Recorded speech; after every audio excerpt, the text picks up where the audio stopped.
Welcome back to the ARSET training, Building Climate Risk Assessments from Local Vulnerability and Exposure. My name is Sean McCartney, and I'm an ARSET trainer based at NASA's Goddard Space Flight Center in Greenbelt, Maryland. It's a pleasure to welcome you all to the second and final part of this two-part webinar series. The following slides provide an overview of the two-part webinar series. So, why is climate risk assessment important? Climate change impacts and risks are becoming increasingly complex and more difficult to manage. Climate change impacts on infrastructure also vary by region.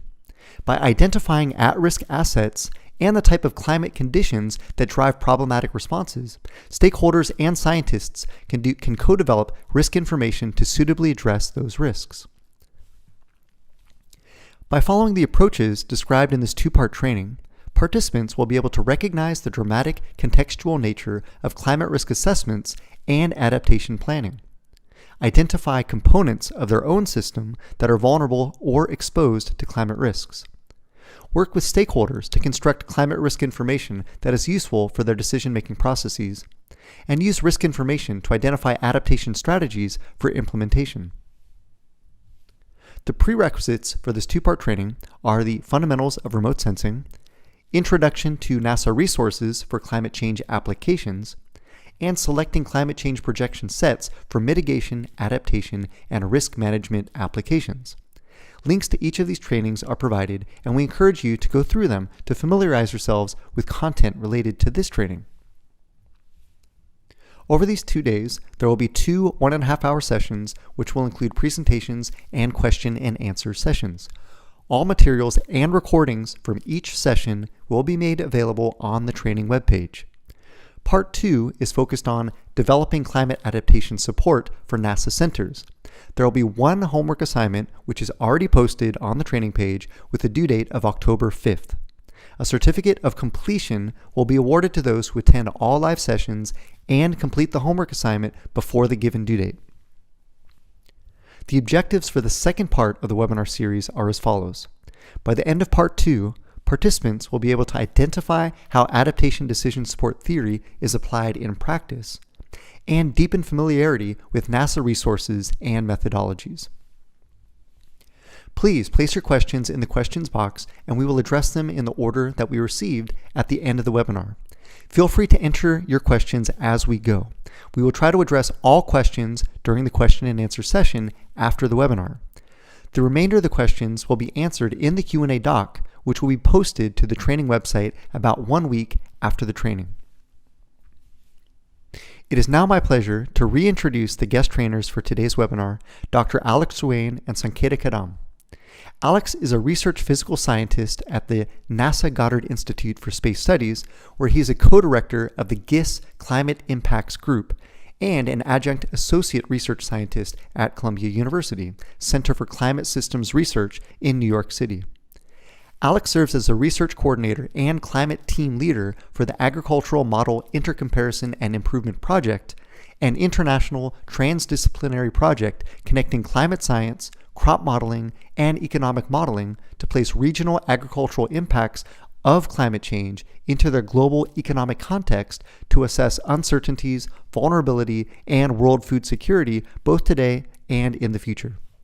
Alex served as a coordinating lead author for the Intergovernmental Panel on Climate Change 6th Assessment Report, Working Group 1, Chapter 12, Climate Information for Regional Impact and for Risk Assessment. Alex's research uses a variety of climate and impacts assessment models to examine the influence of climate variability and change on a variety of sectors, including agriculture, water resources, urban areas, infrastructure, energy, and human health, leading to the development of adaptation strategies and decision support tools for stakeholders and policymakers who need to understand vulnerabilities and uncertainties to successfully manage risk. Sanketa is a PhD student in the Department of Earth and Environmental Sciences at Columbia University in New York City. She's also part of the research staff at NASA Goddard Institute for Space Studies with the Climate Impacts Group. We are delighted to have them joining us as guest trainers. Alex, over to you. Thanks, Sean. Once again, my name is Alex Ruane, and it is my pleasure today to present part 2 of our ARSET training. This one will be focusing on developing climate adaptation support for NASA centers, where we will apply some of the lessons and approaches developed in part 1 on how we do climate risk assessment that is driven by the demand from stakeholders, so that the climate risk assessment can more directly inform decisions and adaptation and various other types of related planning. I'm joined today by Sanketa Kadam, who is also with me at the NASA Goddard Institute for Space Studies, and we'll tell you a little bit more about the NASA project that we're going to be describing now.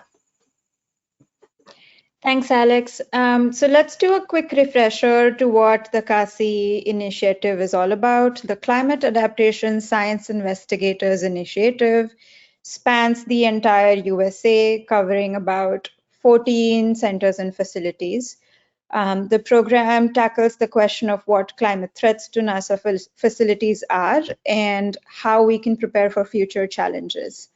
It does so through its mission of providing latest scientific research on climate change to help NASA facility managers adapt to increasing climate risks. It's a collaboration between NASA scientists and managers to co-generate key current and future risk information to help protect operations, assets, workforce throughout the agency. Please note that CASI 2 is an ongoing initiative. We will present preliminary results in this presentation, and a more formal report is planned for late 2023 and 2024. To really understand the nature of climate risks at NASA centers, let's consider the Bobcat fire in Los Angeles County. In this case, the risk was not the fire itself, but smoke that affected JPL operations over the course of a week in 2020. The growth and spread of this fire was particularly sensitive to the daily progression of what we call the vapor pressure deficit, or VPD. This example shows how we need to consider a variety of meteorological conditions, both at and around centers, given complex climate hazards and the risk of indirect impacts.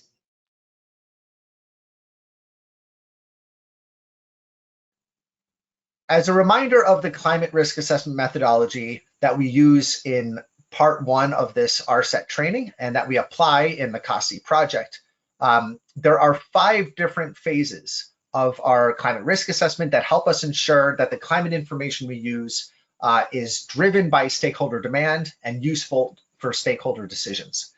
The first phase is the identify phase, where we identify the system of interest and the stakeholders and their roles in decision making.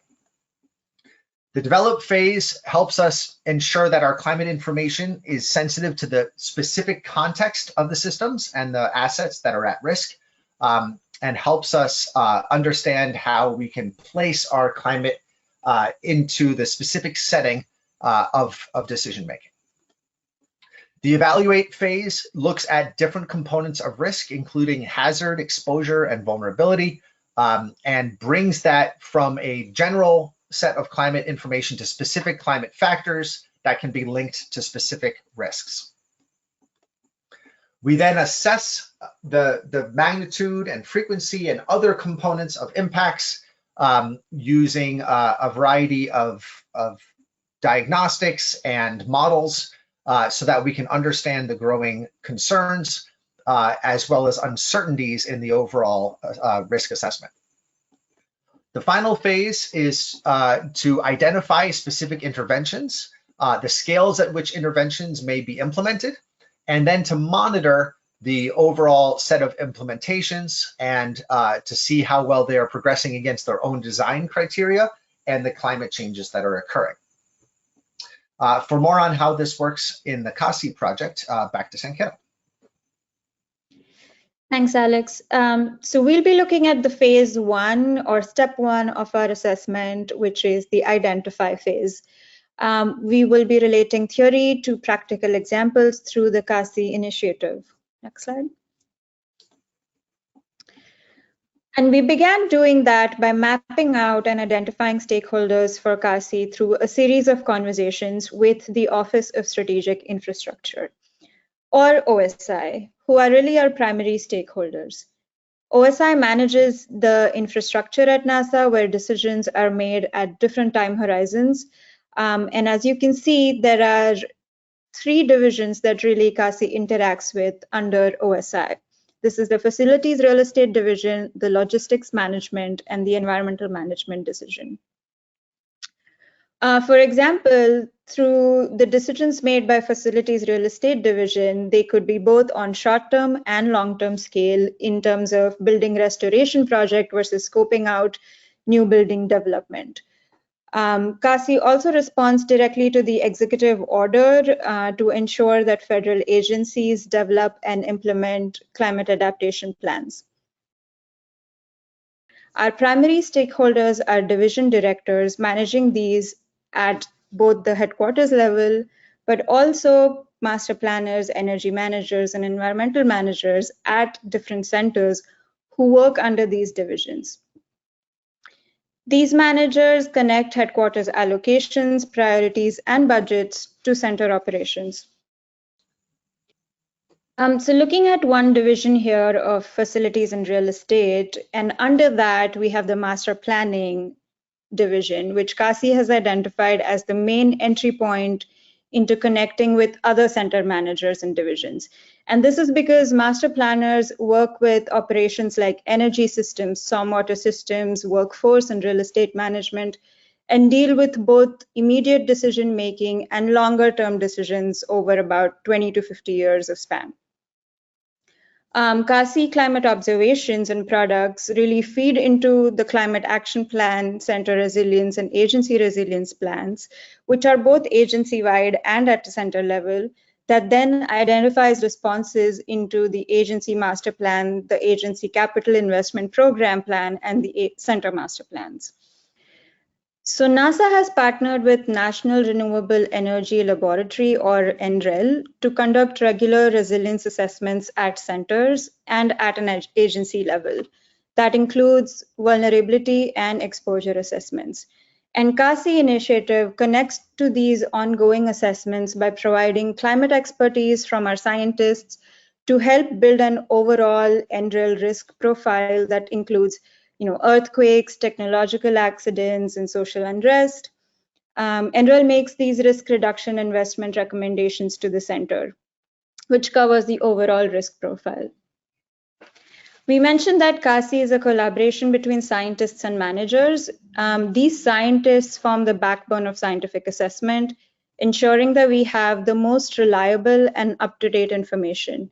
Their unique scientific expertise allows us to make more accurate predictions and decisions, which is invaluable for both planning and crisis management.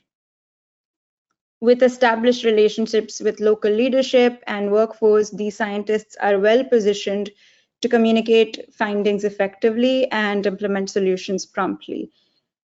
These experts understand the center's culture and day-to-day experiences, allowing them to tailor their assessments and recommendations specifically to a center's needs. And the scientists are supported by NASA's Earth Science Divisions, which is the ESD, and they have access to cutting-edge research, technology, and NASA's resources. During CASI's initial setup, we considered additional partners such as academic institutions, industry leaders, that contribute to the breadth and depth of our assessment. There is somewhat a blurry line between partners and stakeholders in our work. The CASI results have multiple uses ranging from public policy to other center applications. The NREL is not just a partner, but also a user. They're helping us develop our products, but they also plan to use some of the CASI products in their own resilience assessments. All of these different parts and the whole center teams come together to meet the OSI's mandate and priorities on identifying investments in future infrastructure. And through this, it's essential to understand their day-to-day workflow and decision scopes, with answering questions like what is practical flexibility in the budget, what command structure is available on decisions, and what metrics and time horizons are used to measure success in the project.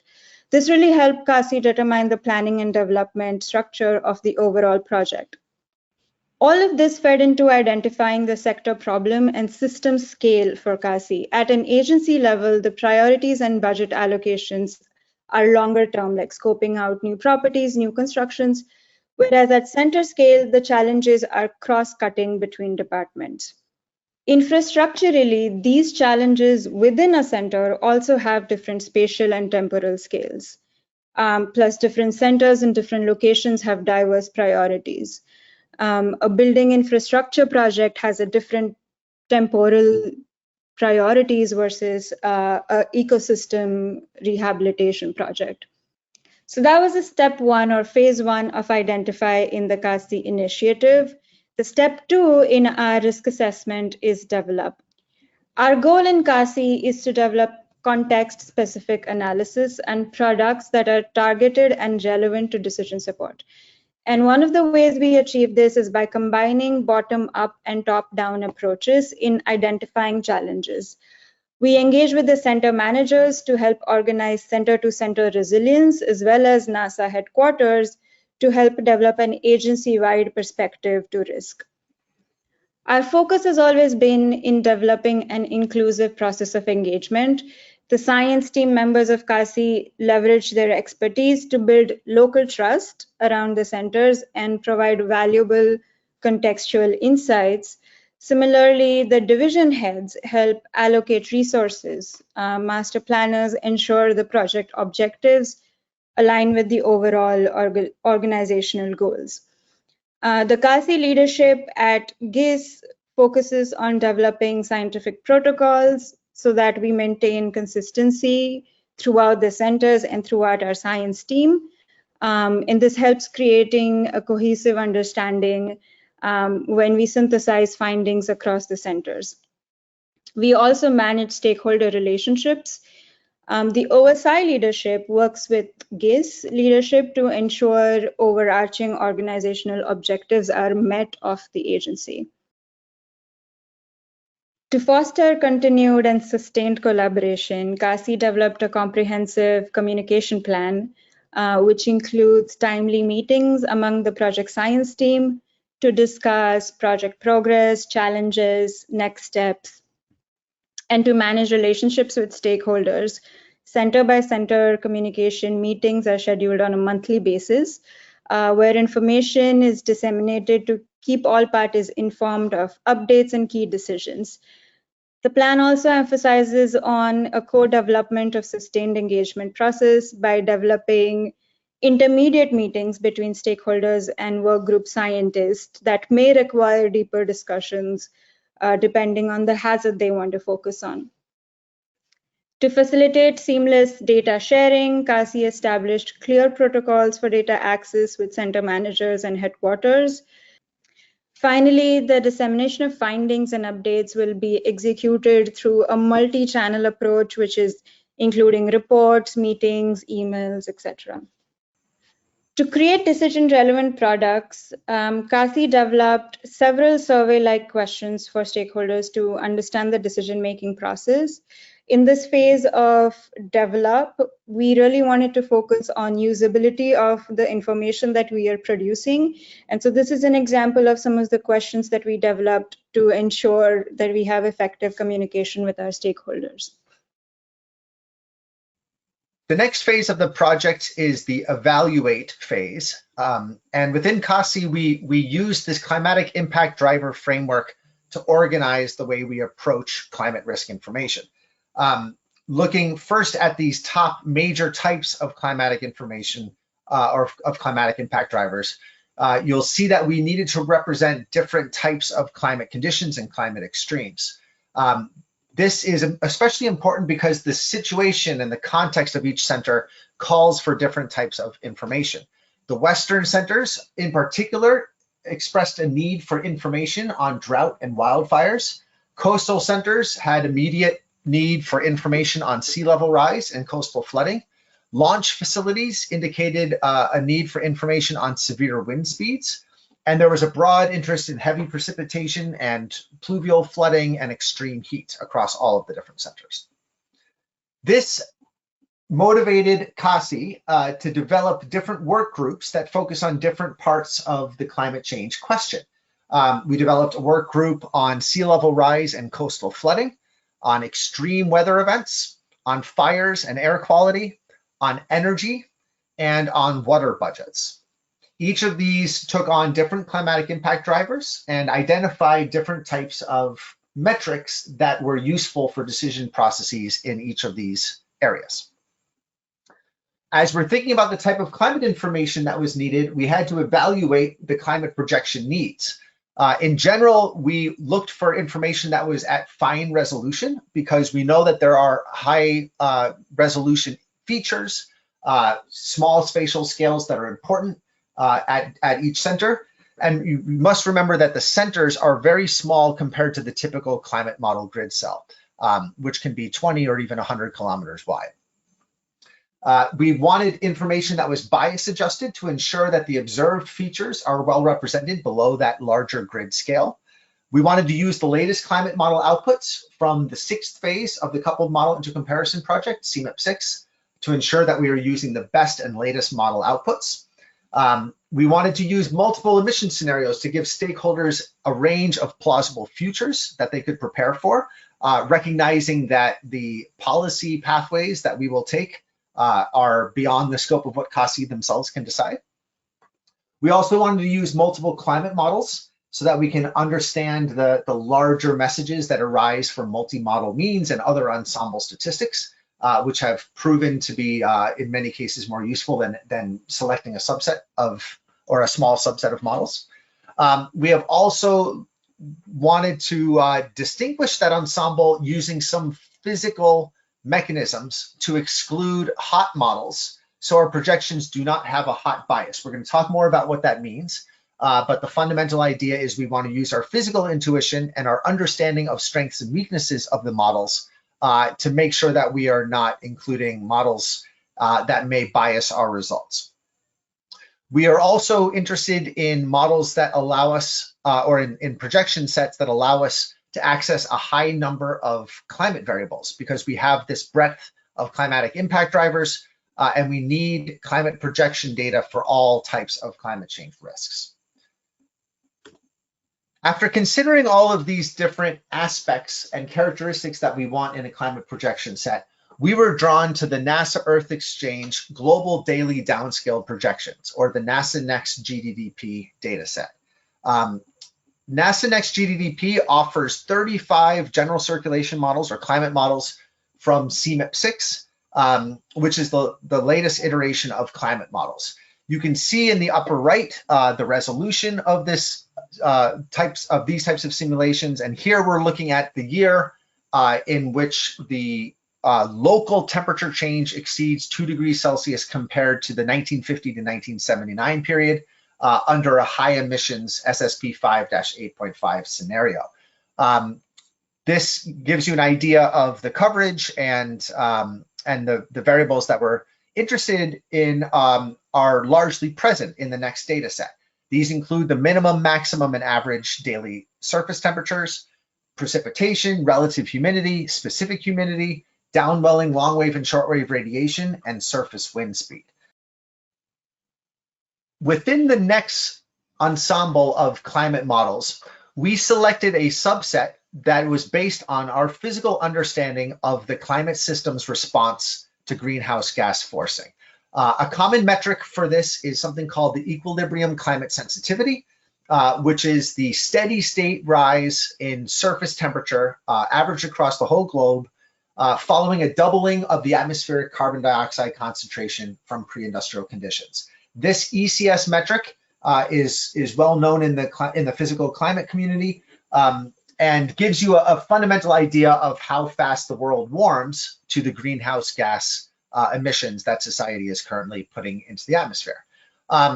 The models that tend to warm up more rapidly than the others are sometimes deemed hot models. But even more importantly, what we do is we filter this by the Intergovernmental Panel on Climate Change assessment of what the very likely range for equilibrium climate sensitivity should be.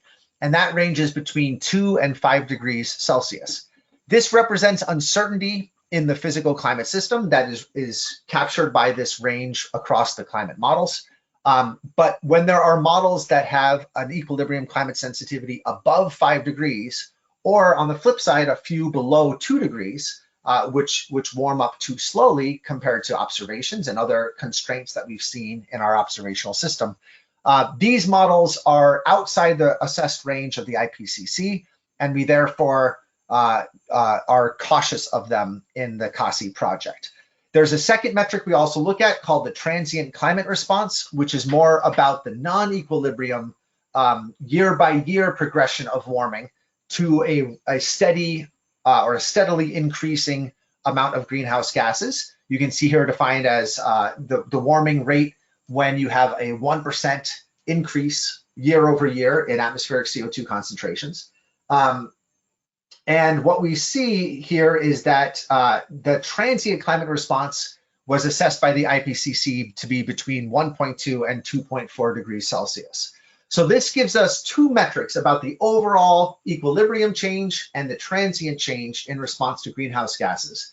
And when we apply these filters, we end up with a smaller set of the NASA NEXT models that give us a more likely and strongly backed by observations set of models in terms of how the overall climate system responds to climate change. When we take the full NASA NEXT subset and compare it to a smaller subset where we have filtered by this transient climate response, you can see that we do a much better job of sticking with the historical and assessed warming according to the IPCC. So each of these little gray wiggles here represents a different climate model.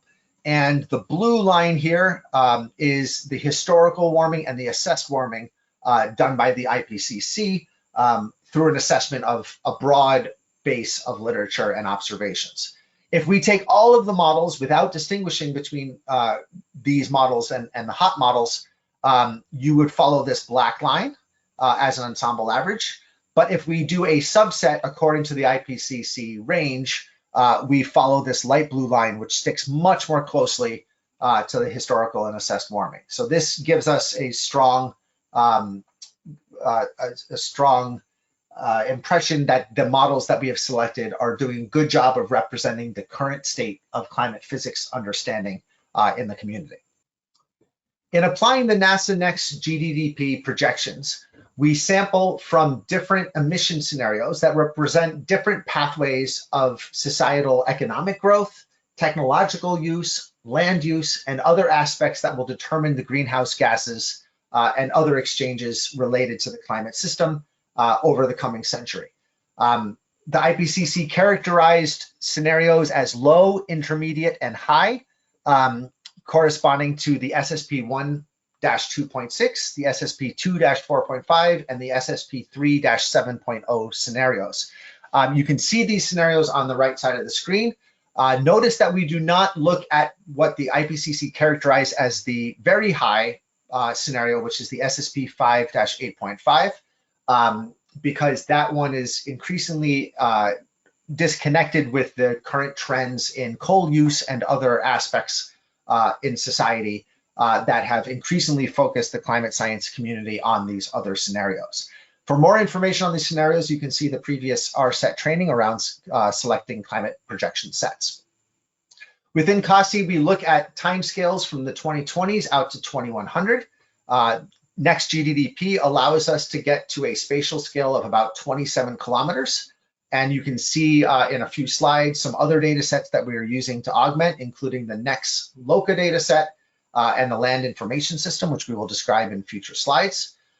We take outputs from all of the models, but then we look at a set of projections focusing on 22 models that allow us to avoid the hot model situation. So these 22 models are the central core of our NEXT based projections. We also deliver results using maps, tables, and data that are tailored for the NASA centers and oriented towards the type of things that stakeholders have interest in as they're making resilience decisions. Within CASI, we have linked a lot of our analyses to the NASA Land Information System. which allows us to provide higher resolution and elaborated hydrological variables beyond what NASA Next GDDP natively provides. For those who don't know NASA LIS, the Land Information System is a system for uncoupled and coupled land modeling and data assimilation. It uses multiple land surface models and can integrate satellite, ground, and reanalysis data in the historical period for a comprehensive data assimilation infrastructure. It also allows us to connect with high performance support for fine resolution and ensemble modeling. So we have taken the LIS system and elaborated the next GDDP outputs, which gets us further variables and allows us to downscale all the way down to about 1 kilometer resolution across all 22 GCMs and the 3 emission scenarios, the low, intermediate, and high.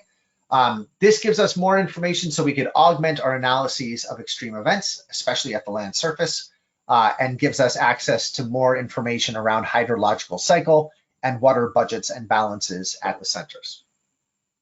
On the right, you see just an example of what that resolution looks like in the San Francisco Bay Area as we're looking at soil moisture on just one given day. Another very important data product that we use within CASI comes from the NASA sea level rise projection tools that you can see at sealevel.nasa.gov. There are a lot of amazing tools at that website, but allows us to look at many different climate models and scenarios, connect to specific tide gauge observations. The tool actually allows us to distinguish between contributions to sea level rise, including from different ice sheets and local land subsidence and elevation changes that could come from things like groundwater extraction, oil extraction, and even rebounds of the land surface from the last ice age compressions. As we're evaluating, of course, we are also moving beyond the hazards to think about the vulnerability and exposure. And here again, we have to think about the assets, the primary assets that we're trying to work to protect at each NASA centers. And of course, this begins with the workforce, but we are looking to protect NASA operations, the built infrastructure, the buildings and the facilities, in particular, the mission facilities like launch pads and test facilities. We're also especially interested in the energy and cooling systems in buildings and beyond, as well as the transportation infrastructure in and around the centers, and the ecosystems that in many cases go right across the center borders. So we want to think about things like coastal wetlands in some of our launch facilities and other very sensitive ecosystems right next to or even on the center grounds.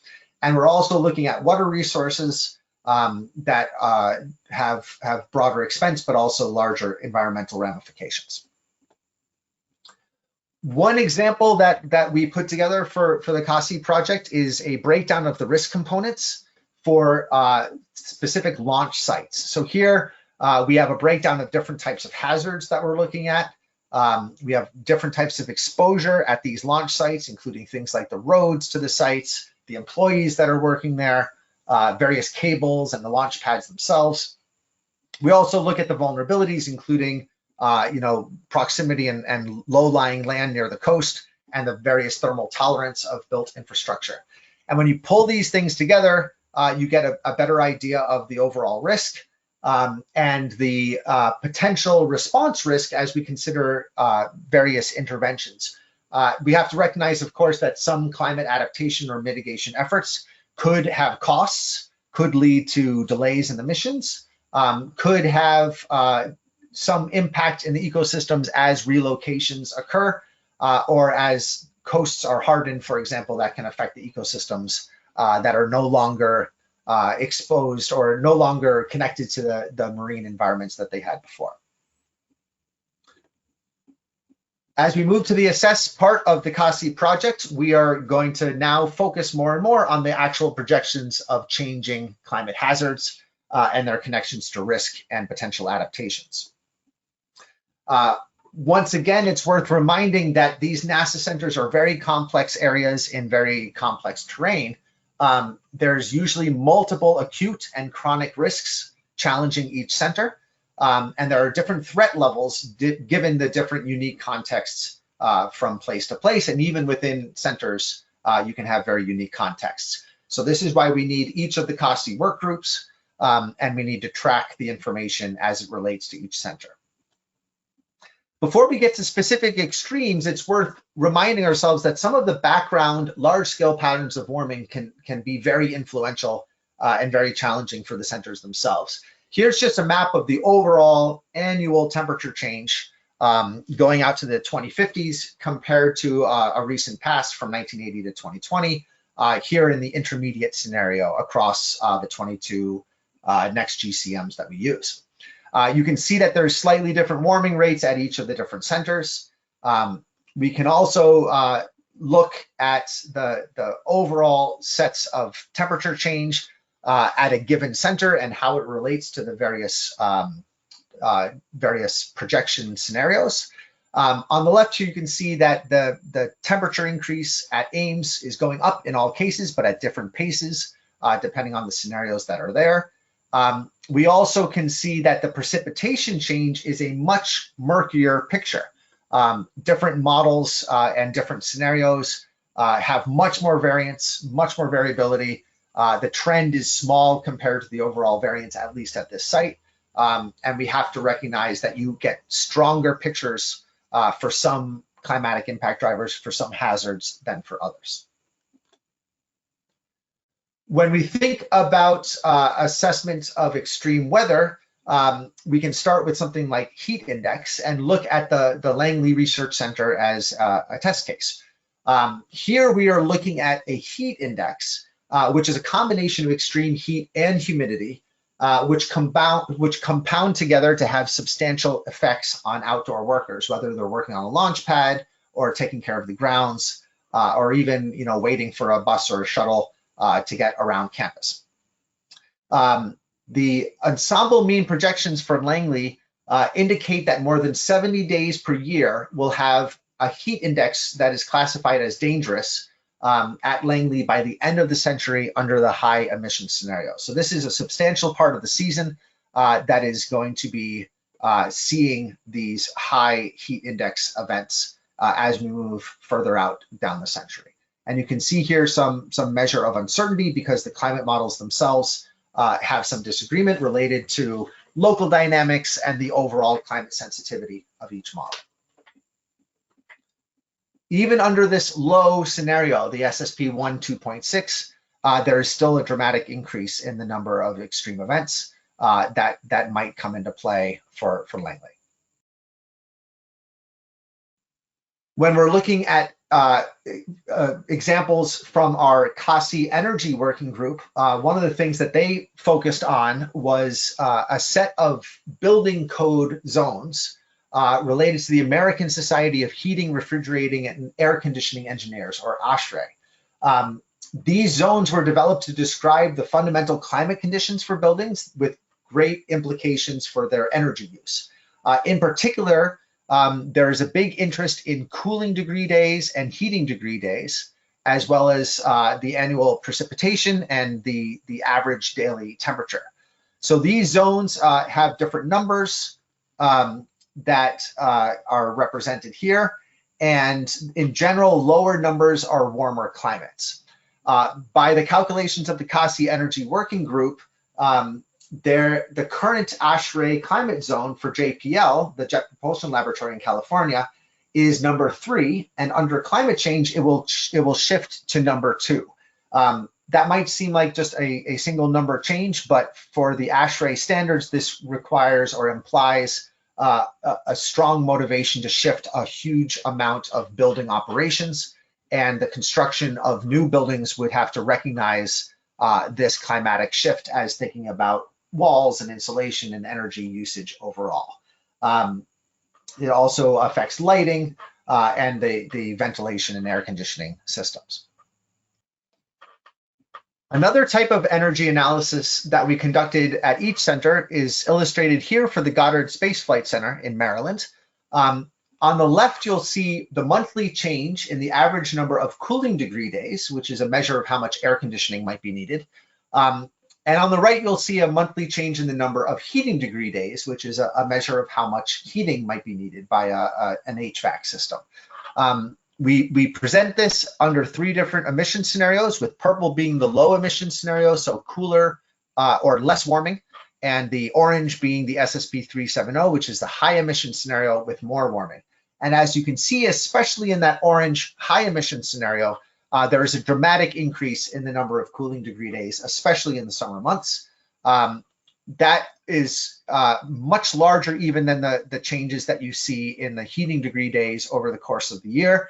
So there is an overall shift towards more cooling demand and in some cases higher overall costs in terms of the energy expenses. We also look in our fire and air quality working group using an index called the Fire Weather Index, which is calculated from a variety of meteorological variables, including both drought and wind type conditions. We calculated the Fire Weather Index and examined the entire continental United States. And you can see that some of the more fire-prone parts of the country where fire weather is increasing the most is in the southwest part of the United States. This is especially true towards the end of the century under the higher emission scenarios. When we look at both the Ames Research Center and the Jet Propulsion Laboratory in California, we see increasing fire weather index, with the Southern California Jet Propulsion Laboratory having an even higher fire weather index than Ames around the Bay Area. These conditions are something that could affect not only fire, but the smoke quality, air quality around the centers. The CASI Water Budget group has taken several different perspectives to understand the hydrology of each center. Here we're showing different perspectives of the Ames Research Center, especially around the takeoff and landing strips. What you'll see here is a detailed view of the land cover, the evapotranspiration water flux that happens in different parts of the grounds each year. There are examples where we have satellite-driven observations of surface inundation following heavy rainfall events, here taken from the Sentinel-1.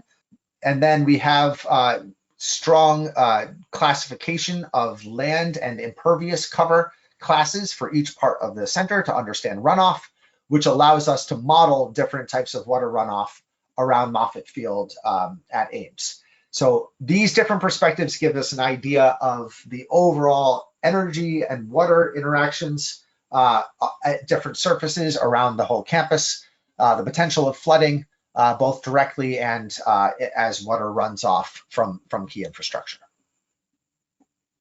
The CASI Sea Level Rise and Coastal Risks Group are taking several different approaches to understand coastal risks at each of the NASA centers. On the left, you'll see sea level rise scenarios for Bay Waveland, Mississippi, which is near the Stennis Space Center.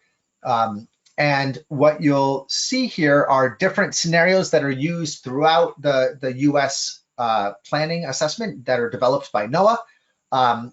And you can see these projections moving up. In this case, under the selected intermediate scenario, the sea level rise by 2100 is 4.29 feet compared to the year 2000. Not only do we see these scenarios, we see the contributions from vertical land motion, land water storage, the Antarctic and Greenland ice sheet, as well as glaciers and stereodynamic effects on the larger continental scale, rebounding from things like the Ice Age. On the right, you'll see a digital surface model from Wallops Island, which is a very highly detailed set of elevation information that can be used to understand how coastal floods might affect low-lying infrastructure. This gives us a 2-meter horizontal resolution and an accuracy within 10 centimeters. So we can use this information to really identify exposed places and compare their vulnerability and the future hazards that we're anticipating. When we take all of these work groups across all of the different centers, one thing that stands out is that there are different risks at different NASA centers. Even if we take the same set of information, we see strong differences across the centers. On the left, you'll have a plot showing on the x-axis the total annual heating degree days, and on the y-axis the total annual degree days. So in this upper left corner are places that need lots of cooling and not much heating, and in the bottom right corner are places that need lots of heating and not much cooling. You can see that over time, our projections are showing that each of these centers are migrating towards the upper left quadrant. That means they are moving from a situation requiring more heating to a situation requiring more cooling. And you can see how each of these centers follows their path. This suggests an overall shift of the burden from heating towards cooling at NASA centers. But of course, it's worth recognizing that they are still all in their own places, and in many cases, still in unique climate conditions that have to be recognized. In the right part of this slide, you'll see the increase in the annual number of extreme hot days that is apparent in nearly all of the NASA centers over the course of the 21st century under this intermediate SSP 2-4.5 scenario. The overall message of increasing extreme hot days is consistent, but of course, some centers are already experiencing more of those hot days today, and some are increasing very quickly towards the future. And you'll see this especially in the southwest and southern portions of the United States, where NASA centers in some cases can double or triple the number of extreme heat events that they will have to deal with. The other thing that's important to note is that there are multiple risks at many NASA centers. And here we'll take 4 slides to look at multiple risks at Ames Research Center in California. On the left, you'll see that the mean temperature is increasing regardless of scenario, with the highest increases under the SSP 370 high emission scenario. We developed models of air quality index as part of this assessment that show overall increases over time, reaching unhealthy conditions towards the end of the century. There is also a shift of energy load moving from the cold season where heating was a priority towards the warm season where cooling is a priority. So the overall change in heating degree days is shown on the left, and the increase in cooling degree days is shown on the right. Another risk at NASA Ames is the projected increase in extreme drought conditions. On the left, you'll see the increase in D4, which is an extreme drought category, as per the US Drought Monitor definition, which means less than 2% root zone soil moisture. This is projections from the SSP 2-4.5, or the intermediate emission scenario, and you can see this increase in the frequency of D4 drought events per year.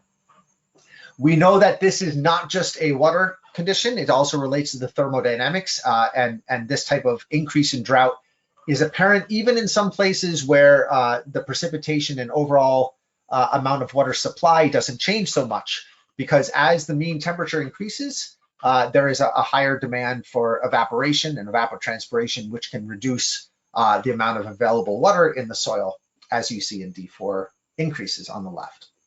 NASA Ames also has projections showing increasing risk of flooding events, both from heavy rainfall.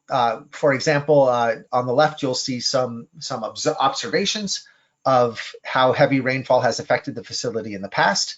There is also an increase in coastal flooding that is projected in the sea level rise scenarios for this region.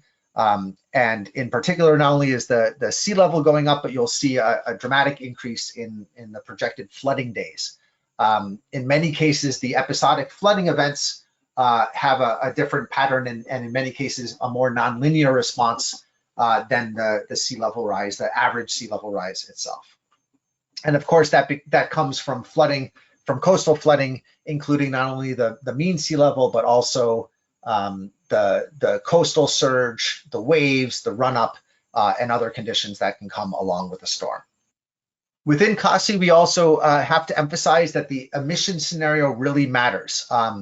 This is a look at extreme hot days at Goddard in Maryland, and you'll see that the future is highly dependent on the emissions trajectories and the emissions pathway that the world follows. Under the high emission scenario, extreme heat reaches more than 60 days per year by the end of the 21st century, whereas under the low emission scenarios shown in orange here, it barely reaches 30 and usually is below 30 days per year.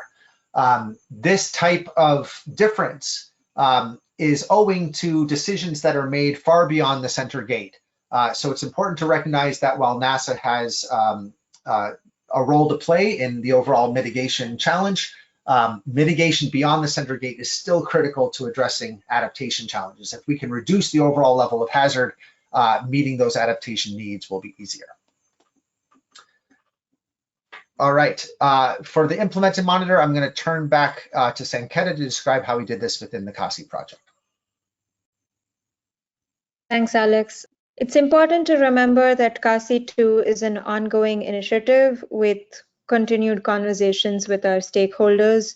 We've presented preliminary CASI results in this presentation. A more formal report is planned for early 2024. We're currently working with our partners to translate all of this information into actionable items. Adaptation decisions and planning is underway. We are humble about our role in this process. As is often the case, the scientific process does not dictate the planning timeline. But to see how CASI information may be useful, I wanted to give you an idea of decision mapping through the OSI divisions. Here is a flowchart of one. Under the Environmental Management Division, the decision areas are environmental cleanup and restoration, the natural resources risk management, the NASA NEPA compliance, and the NASA CRM, or the Cultural Resource Management Program, and the Greenhouse Gas Management Program. So now adding the CASI products into the picture, we see the linkages where these products could be used. So for example, the sea level rise and coastal flooding inundation product could be used in several of these decision areas, like the environmental cleanup restoration, as well as for the natural resource risk management decision areas.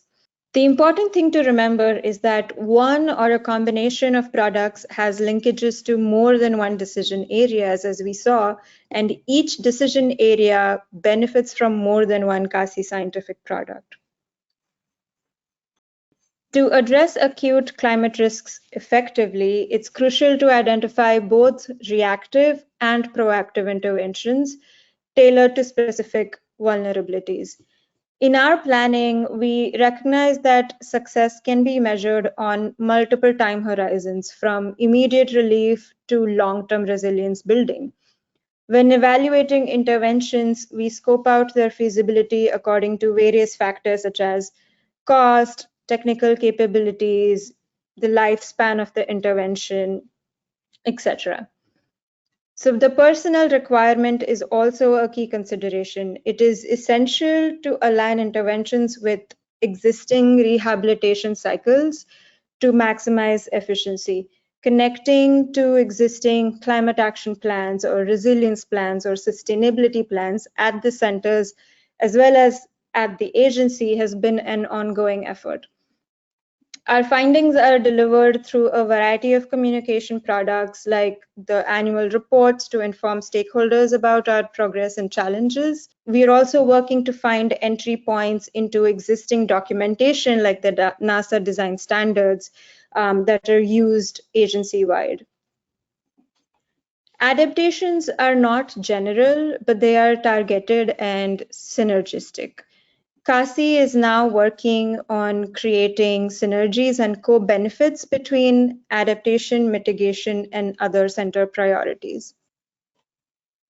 Pulling together all of this information across the CASI project, we wanted to highlight a few fundamental CASI findings.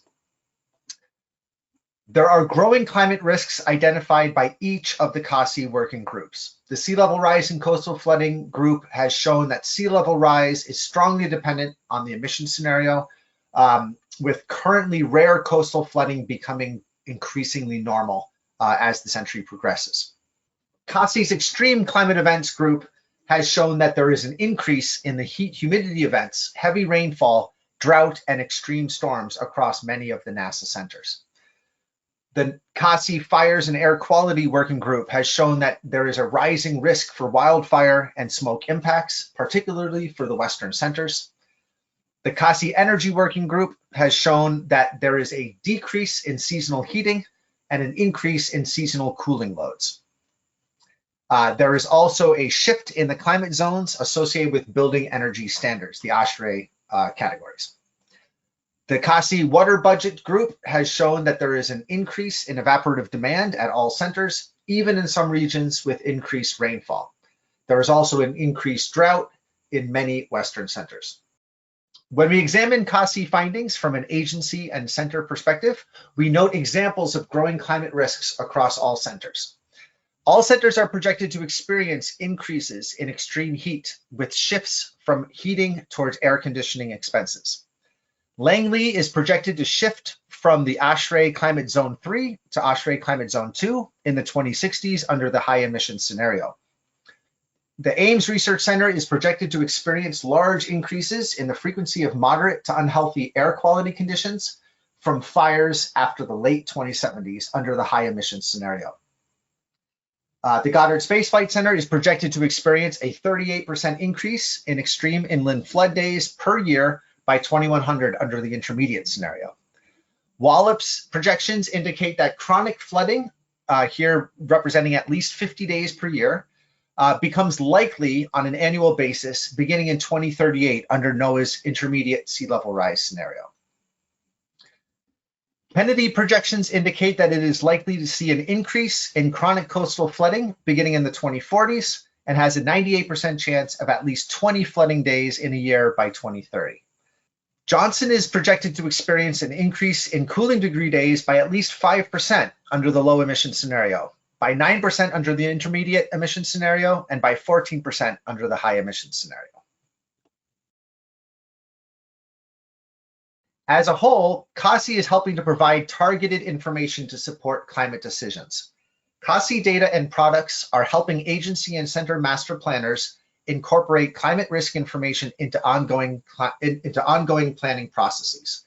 CASI is helping the agency understand the broad array of climate observations and modeling products that currently exist across broad domains, helping to translate those into CASI data, products, and support at the center level so that they can inform climate action plans, center resilience plans, agency resilience plans, and together help identify climate response actions that may be implemented in the agency master plan, the agency capital investment program plan, and the center master plans.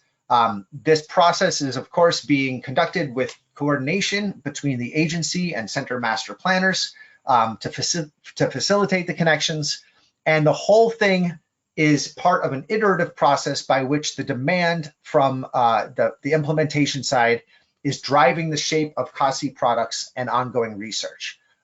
This iterative process was demonstrated in the first phase of CASI and is continuing in the second phase. And there is the potential for continuing implementation and monitoring and reassessment as the years progress. The theoretical approach that we explained in part 1 of this ARSET training has helped CASI achieve decision support goals based upon an inclusive and comprehensive climate risk assessment. Across the 5 phases of our risk assessment approach, we have seen that the CASI approach allows climate information to be tailored to decision processes. It allows for contextual analysis in close collaboration with partners. It allows us to select climate products that match hazards that drive risk for key assets. It allows CASI to produce risk assessments and characterize uncertainty across models and scenarios. And finally, the CASI approach connects information with decisions in support of sustained scientific engagement and flexible adaptation pathways tailored for each center. As a summary of what we've done, CASI provides a portfolio of key current and future climate risk information for center managers and their regions. We have used this climate risk assessment methodology on the right to produce a series of products that are co-generated and linked to decisions protecting center assets, infrastructure, and workforce. Centers can therefore use this risk information to identify adaptation strategies for implementation and further planning. Thank you. Thank you, Alex. As a reminder, there will be one homework assignment which you can access from the training page. Answers must be submitted by Google Form with a due date of October 5th. A certificate of completion will be awarded to those who attend all live webinars and complete the homework assignment by the deadline. You will receive a certificate via email approximately 2 months after completion of the course. Below is the contact information for Dr. Alex Ruane and Sanketa Kadam, along with links to the training webpage, website, and social media. We hope you will sign up on the ARSET listserv to receive notifications of future trainings and follow us on Twitter, now X, for other relevant announcements pertaining to NASA's Earth Sciences. We would like to acknowledge all the people on this slide for their contributions, as well as the rest of the CASI and ARSET team. The following slides are provided for you as reference materials, and we will now transition to the Q&A portion of today's webinar. Thanks.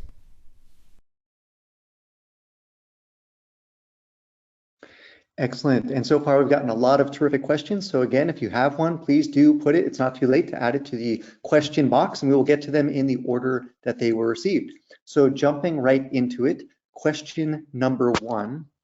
Has CASI done these assessments for non-NASA organizations? This is an answer that Alex provided. So we have not done CASI assessments for non-NASA organizations. The CASI focuses on increasing NASA resiliency, but they are open to expanding and collaborating with non-NASA organizations. And the fundamental risk theory of identify, develop, assess, evaluate, etc., can be applied to non-NASA organizations as well. The NASA GIS Climate Impacts Group has worked on impacts for a large number of sectors and regions, including the New York City region, ecosystems from the Mesoamerican reef to snow leopards in high mountain Central Asia, and agricultural and food system risk in more than 20 countries around the world. Yeah, just to say, CASI is one of many organizations also, of course, working on risk assessments around the world. And we have engaged with broader U.S. Global Change Research Program collaborations to think about risk more broadly within the U.S. government. And you know, and connected also with private sector folks interested in similar topics. Okay, great. Question number 2. Is there a tutorial on which application I can use for the near real-time temperature data, and how can I download this temperature data? So let's see, I didn't put this response here, but I would call in particular on some of the ARSET folks to help. ARSET is one of the best sources for training information and tutorials on how to use these data. So I might turn it back to you, Sean, if you know any off the top of your head that would be looking at temperature data. And in particular, I thought maybe something related to the NASA Disasters Program would be applicable here. Yes, absolutely. We will put some links into this. I believe Sanketa answered this, but I did also provide that link to the Earth Data Search. There have been probably 4 or 5 different trainings where we've covered land surface temperature for MODIS spheres as well as Landsat missions. So we'll be sure to add those links to this question and answer document, and we will upload that to the training page by next week. So whoever asked that, we will have some more resources for you at that time. So question number 3, how accurate are downscaled products? What are various methods to do so? Which is the best among them?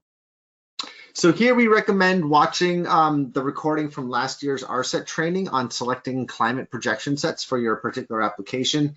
The summary of that really is that there is no single best product that is always the go-to product, but it's helpful to use that ARSET training because we give some guidance on how to examine the strengths and weaknesses of each projection set according to these fundamental distinguishing characteristics. And we talked about that in today's presentation around CASI, you know, our need for different variables, our need for different scenarios, our desire for the latest models, a large number of them so we can get ensemble statistics, and our interest in bias adjusting to higher resolution so that we could get to some of the scales of the centers.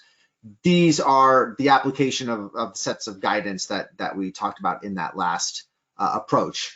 Or that last ARSET training. But I do also just want to emphasize, as we did in the presentation, higher resolution is not always higher quality. And when we look at bias adjustment, we have to recognize that if you do that with the statistical approach, it will very well reproduce the statistics that you use as your target data set by mathematical definition. And that can be very useful. But it also means that if you move out of sample into new climate conditions, the statistics may break down.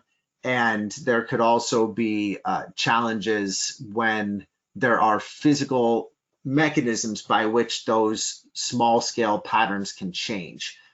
Just as a very simple example of this, when you go to high elevation regions, we see over and over again in the climate literature that high elevations are warming faster than low elevations. So if you apply the same elevational correction in the future and the past, or in the future that you observed in the past, then you would likely underestimate the warming at high elevations. Great, thanks, Alex. Question number 4. This is a question pertaining to the Land Information System, or LIS, and this refers to, I guess, slide 41. I think you said revaluation being in there. So does that mean you combine the satellite data with ground data and some ground truthing to confirm? So LIS is a amazing setup that utilizes multiple land models, and they have a setup that includes data assimilation when they were looking at historical period runs. So we sometimes call this retrospective analysis, and this allows us to connect all of the information that we can bring to bear. So that includes satellite data, ground data, other observational data sets, that allow us to constrain the physical models to reach a physically consistent simulation that closely represents or resembles the combined observations. So we know that there are some uncertainties and biases in each of the observations. We know that there's uncertainty and bias in our physical models, but when we combine the two, we can constrain the model biases by using observations, and we can rectify some of the observational uncertainties using the physical intuition that the model provides. And that also allows us to fill in some gaps, for example. Great. Question number 5. Proximity to coast increases exposures, but socioeconomic limitation and dependencies increases the vulnerability. But why have we classified proximity to vulnerability? So I believe this question was looking at a risk propeller type diagram where proximity to coast was put under the vulnerability propeller or propeller blade. And I tend to agree with the questioner. That's not very clear. Probably it makes more sense to classify that as a marker of exposure, but I'll use the question to also just reemphasize the main point there, which is if you wanted to solve that problem, effectively what you're doing is saying, let's take this system and move it from the place where it will be affected. So that seems like you're reducing the exposure as opposed to hardening the system or creating some kind of engineering solution that makes it so that the system is not affected, which would be more like a vulnerability change. So vulnerability can be more than socioeconomic, it can also be engineering or biophysical, but the questioner makes a good point here that we could be more clear there. Great, thanks, Alex. Question 6, how common is it to include hydrological variables like stream flow, overland runoff, groundwater recharge, and evapotranspiration besides the standard variables of precipitation, temperature, solar radiation, wind speed, and wind direction to inform climate zone maps at the county level? Would LIS be used in such cases? So a couple interesting topics raised by this question. So there are actually a lot of operational systems that use hydrologic variables as their primary piece of information. So if you're interested in water resources, flood risks, water quality, other areas where hydrology is your main focus, that is the kind of thing that you would focus on those. LIS definitely helps inform many of these systems, but the second topic that I think is important to think about here is the idea of climate zone maps. There's a lot of different climate zones depending on who you ask, and sometimes they can be presented as the authoritative singular zones, but just in this presentation, you saw that we talked about the ARSET building zones. If anybody has a garden in the United States, you might know your plant hardiness zone. There are agroecological zones that are important in different parts of the world around fundamental decisions related to agriculture. And I'm sure we could go down this list, flood zones and other things like that. So I would push back a little bit about the idea that there should be a single set of climate zone maps, and instead kind of build on what the questioner is getting to here, which is that we need to design our zones around specific questions that are going to reflect the combination of variables that are most directly related to the decisions that we're making. Okay, great. Question 7. How long does it take to complete an assessment? At the competition of the assessment, when is the assessment implemented, or how long does it take to see action? So this again is very much a context and project specific set of questions or response, I guess, is what I would have to say. So we have been working within CASI for a while. You can see that the response here, CASI has been working for the last 2 years, and there's a general 5-year plan.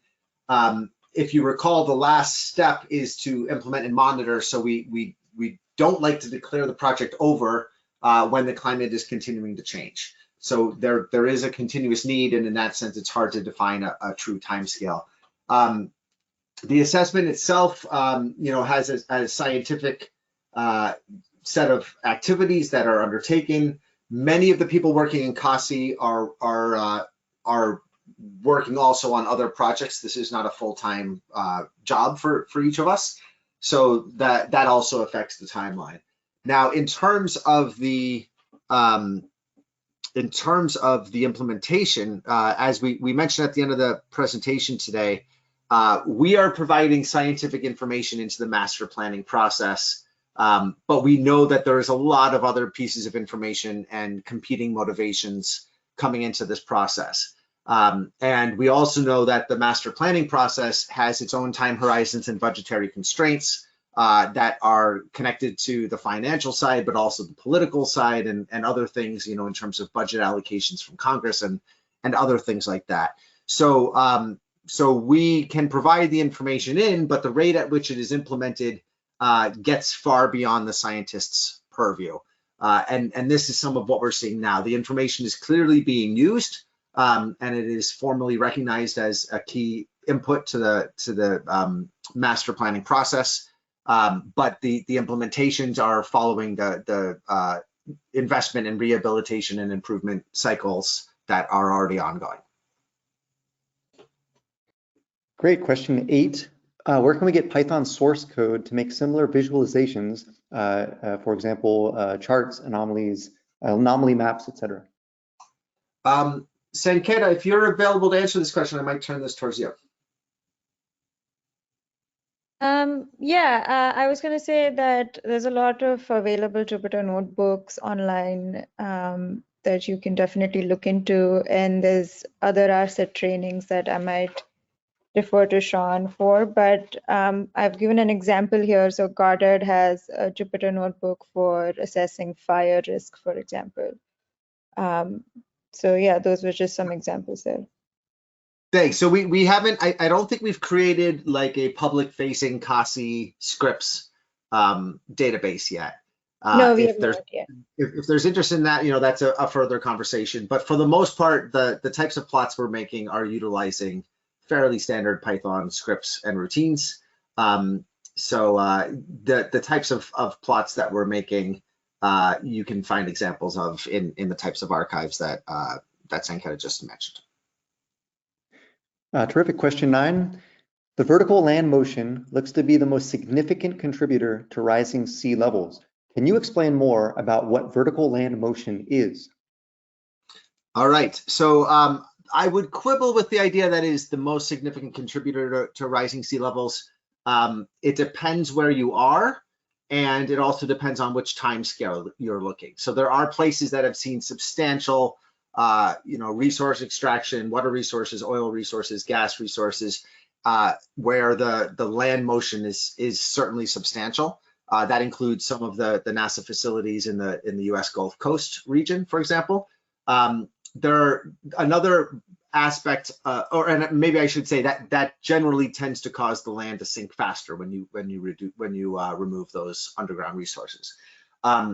The other major aspect of land motion is the isostatic rebound from previous glacier ice age type ice sheet activity. So the fundamental idea is when those massive ice sheets, a mile thick ice sheets were over places like northern New England and much of the interior of North America, that was a lot of mass, and it compressed the continental plate in a way that is still rebounding. So there is still a slow expansion as the land decompresses from the ice that has long since melted.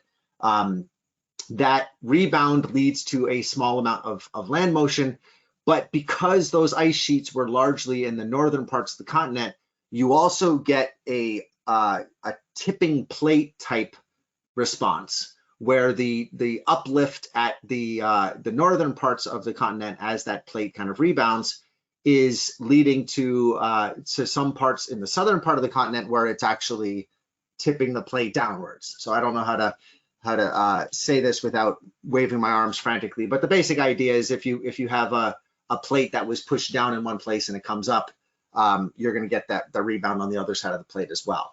So we are tracking those things, and as you can imagine, there are parts of the continent that are moving up and down most or more than others.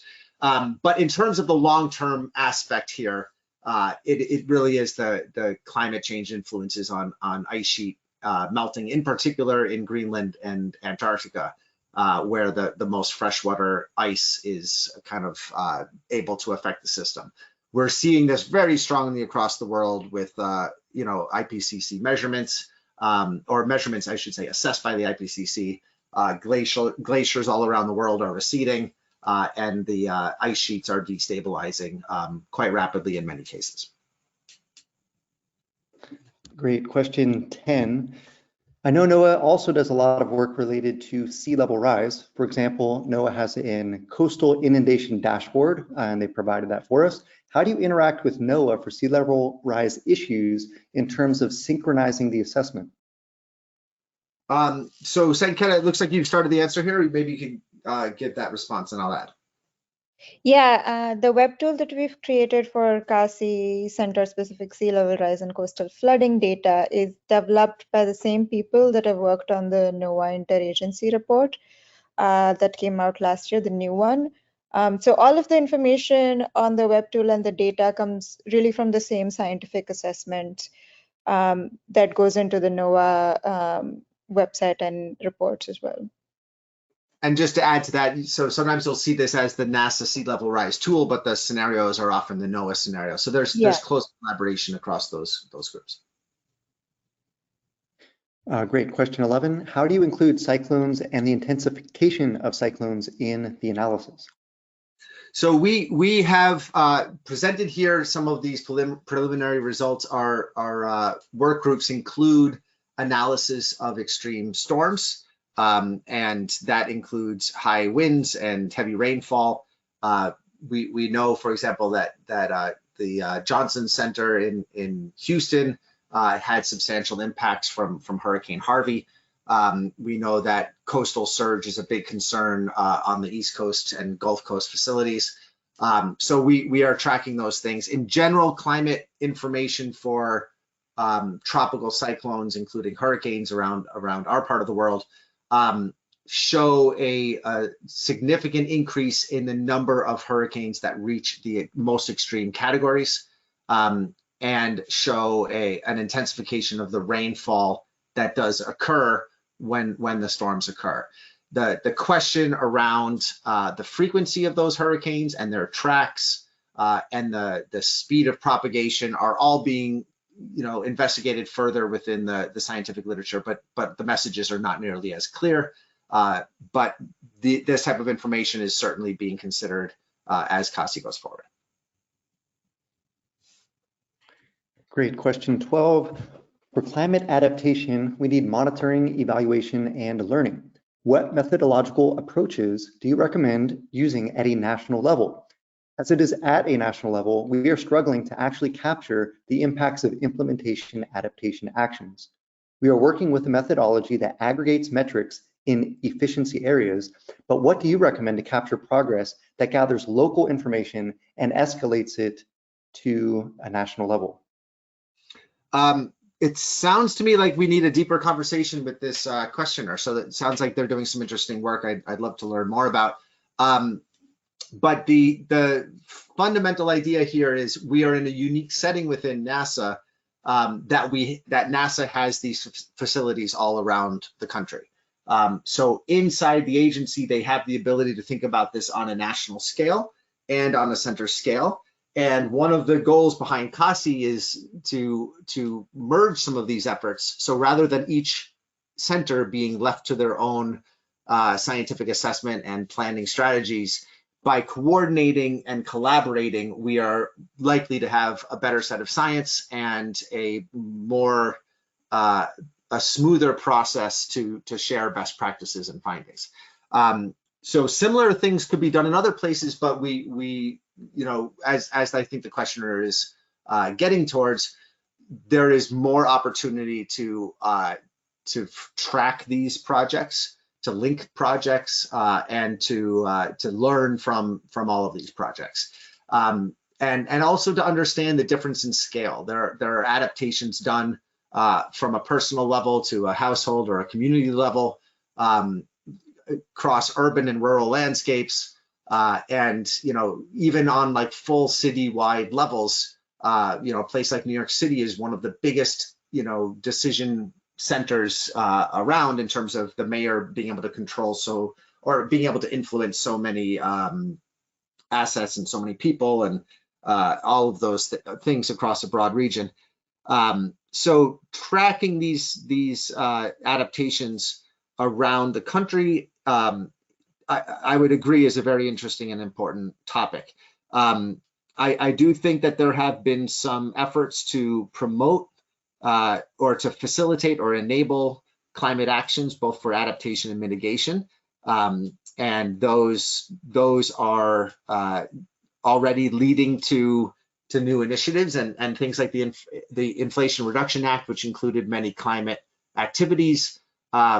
When there are subsidies, I know that those projects are being tracked carefully to try to gauge the overall impact. So as you can hear, this is a much longer conversation, but I would generally agree with the questioner that it is helpful to try to think about how to link these different projects. But to the very last point here around kind of methodologies here, it is important to recognize that the projects are highly contextual, and therefore there is a risk of trying to establish only a singular set of metrics or measures of success. And in many cases, it requires a deeper dialogue to figure out what's really happened. Great, and if I can just address the questioner directly as well, there's going to be a survey as well as on the homework, which is now on the training page. There's actually two open-ended questions. They're more like just, you know, an open-ended answer that we're hoping to gauge some of the work that you all are doing in this area. And for the questioner that asked that, we would love to hear more from you. And you can find that on the homework, which is now on the training page, as well as in the survey that we'll be sending out early next week that also addresses some of these questions. We would love to hear from the community on some of the work that you all are doing. So yeah, please, for the questioner that just asked that, please do fill out that survey as well as the homework. So thank you. So question 13. What recommendation do you have for selecting risk guides? For example, the traditional use of the 100-year flood. Would you recommend the estimation of the 100-year flood for the end of the economic life of the structure or facility under consideration? So again, the first answer I'll give you here is that the scientists can't make this determination on their own. This is a great example of importance, you know, of co-development. So what I would say as a scientist myself is, if you want to determine the risk level, let's talk about the lifespan of the structure or facility under consideration, as the questioner alludes to here. So if your structure is only going to last a year or two, you are playing with a different set of statistics than if your structure is meant to last 50 or 100 years. Of course, you know, if you've looked at probabilities and understand the definition of a 100-year flood, it does not mean that it happens exactly one time every 100 years. And it certainly does not mean that it won't happen until 100 years from now. We've seen many examples in recent years of events that people thought were 1 in 100-year storms happening multiple times in the same decade. That can happen by chance.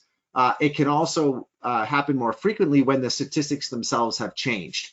So one thing we talk about with the stakeholders is that the idea that the 1 in 100-year storm is something that we can clearly define and draw from statistics that go all the way back to the 1950s. That really is no longer the case. The climate is non-stationary. The distributions are changing.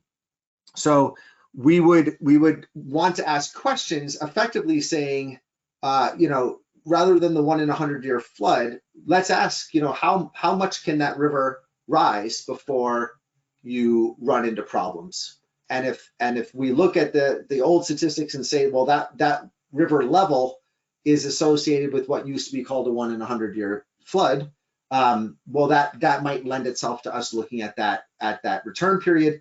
But even more importantly is that water level. And we might ask the question of, what is that water level in the future? Is it still a 1 in a 100-year storm, or has it become a 1 in a 20-year storm? At which point your statistics and your risk have changed. So part of what we want to do is we want to focus the conversation not on probabilistic statistics, but on some real thresholds of exposure and vulnerability.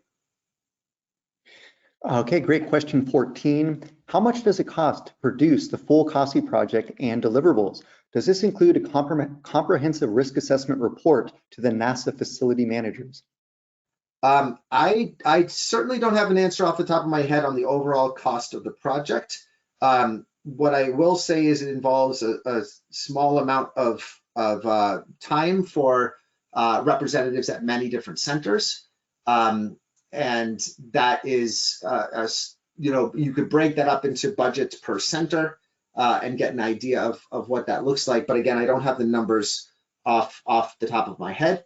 But what I can say is that in many cases, the collaborators are already working on the types of issues that we're talking about. So when we're talking to the facilities managers or the people who are doing their master planning, it's not new funding for them to work on climate. It's something that they're already considering and already working on. And what we have done here is provided better scientific information. Likewise, you know, many of the people who are working on this project, one of the reasons CASI was put together is in recognition of the expertise that NASA has in-house. So, you know, being able to bring in the power group at Langley, who is, you know, among the world's experts in understanding energy for buildings and photovoltaics and other things like that. You know, these are areas of research that we could do at a very cost-effective basis because we already have those experts working on similar topics. In terms of the final report, yes, we are presenting or producing comprehensive risk assessment reports, but really the goal of this project is not to produce a paper report that will be put on a shelf, but it is the stakeholder engagements at the end of this process that allow us to really relay the messages and have conversations about what it all means to the master planners and the Office of Strategic Infrastructure. So I'll leave it, I guess, with that as my best response. Great, thanks, Alex. Question 15, what were the sources of future temperature projections? In this case, we're using the outputs from the next global downscale daily product or projections, so the next GDDP. There are 34 global climate models from the latest CMIP6 climate model outputs, which are bias adjusted down to final resolutions. And we then take a subset of those climate models that pass some preliminary tests around their climate sensitivity to make sure that they are within the IPCC very likely assessed range. And that allows us to have a subset of about 22 models, I think. That is the core set of projections for CASI. And last question, question 16. Why does California experience high wildfire risk even though most parts of the state are near a water body? So California is very, very big. And even right next to the coast, you can run into issues because the direction of the weather patterns and the broader climate system of California is still a semi-arid kind of Mediterranean climate in the south.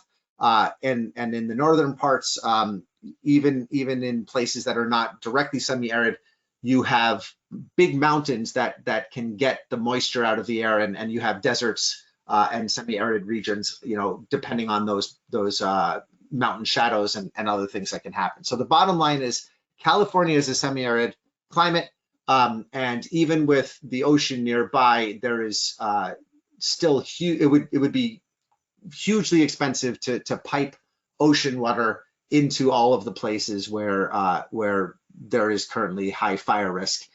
Even then, ocean would not really be sufficient to pipe into the ecosystems to reduce the aridity because it's saltwater, and those kind of forests that have developed over the course of the last centuries and millennia are accustomed to the semi-arid climate. So I used to personally live in San Diego, and there was a wildfire that burned its way effectively across the northern part of the city to the sea. Being close to the ocean did not help the firefighters. That was a tremendous challenge, and the work continues to try to understand and prepare for the increasing fire risks. Wonderful. We have effectively gotten through all of the questions. Thank you to everybody that posed a question in today and on Tuesday as well. These were absolutely terrific questions. So thank you again. We're going to post, we're going to clean this, edit this, provide some links, and put this on our training page. This should be uploaded to that training page by next week. Just a bit of housekeeping. Remember, there is one homework assignment. It is currently on the training page. So if you're interested in getting a certificate for attending this webinar series, you can access that currently on the training page with the due date of October 5th. And so thank you. And also, I also want to let everybody know there will be a survey going out early next week to everybody that took this webinar series. And we do please encourage you to complete that survey. It is absolutely invaluable to the ARSET team to be able to take that information that you're providing us so that we can make trainings more effective to you and all of the community that's interested in this application area. So as we wrap up, I did want to give an opportunity for both Sanketa and Alex to provide any closing reflective thoughts on this training. So maybe Sanketa, we can start with you. Yeah, thanks. I just wanted to say that, again, thank you all for joining the training, and the questions were really amazing, and it helped us learn a lot more about your work as well. So yeah, I think this was just a great session for us.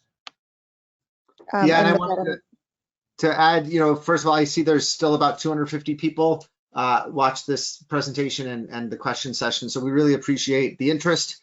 And hope that what you have seen today is something that you find interesting, but also potentially useful for your own activities and your own research or decision-making processes. Yeah, we continue to be interested in building out collaborations and hope that there will be a possibility to work with all of you down the road. Thank you.